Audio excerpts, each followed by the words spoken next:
সকালে যখন ঘুম থেকে উঠতে একদমই ইচ্ছা করে না, কিন্তু তোমাকে তোমার ইচ্ছার বিরুদ্ধে গিয়ে উঠতেই হবে। তার কারণ হচ্ছে একটা, এই যে ইনি, এনার জন্যে এখন আমাকে ঘুম থেকে উঠতেই হবে, কারণ উনি আমার আগে উঠেই আমার নাক কান চোখ মুখ চুল একেবারে ছিঁড়ে দিচ্ছে।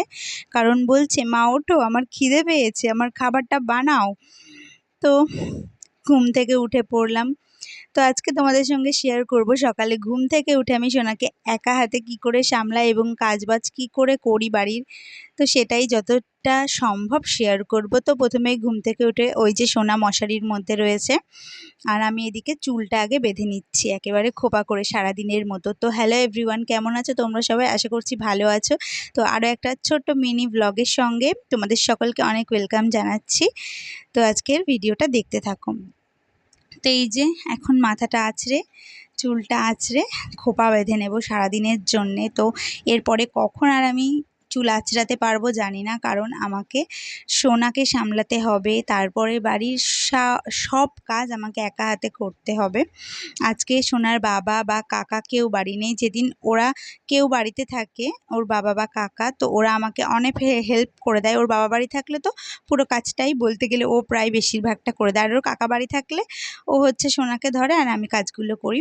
তো এই যে ঘুম থেকে উঠে এবার বাইরে চলে এলাম। তো এই যে ঘর বাড়ি সব এবার ঝাড় দিতে হবে টুকটাক, দেখা যাক সোনা কতটা সাহায্য করে। তো ও যদি সাহায্য করে এখনই আমি উঠোন ঘর সবই ঝাড় দিয়ে দেব। আর উঠোন ঘর এগুলো আমি অনেক দিন মানে মানে কিছু কিছু দিন আর কি, মানে বিকেলে গিয়েও ঝাড় দিই। ঘরটা কোনো রকম একটু ঝাড় দিয়ে নিই, কারণ সোনাকে যেহেতু মাটিতে রাখি মাদুর পেতে।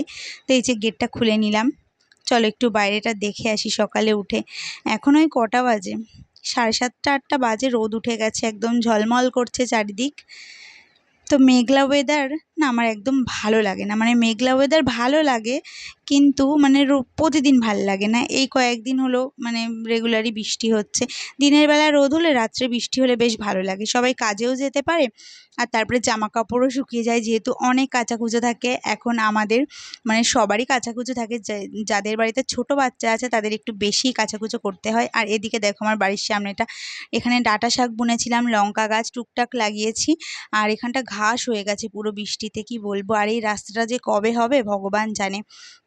আর ওখানে দেখলে মুড়ি ফেলা ছিল, ওই মুড়িটা কালকে আমার সোনা ফেলে দিয়েছে। আমি চা আর মুড়ি মেখে নিয়ে গিয়ে বসেছি খাবো, আর মুড়ির বাটিটা ধরে উল্টে দিয়েছে পুরো।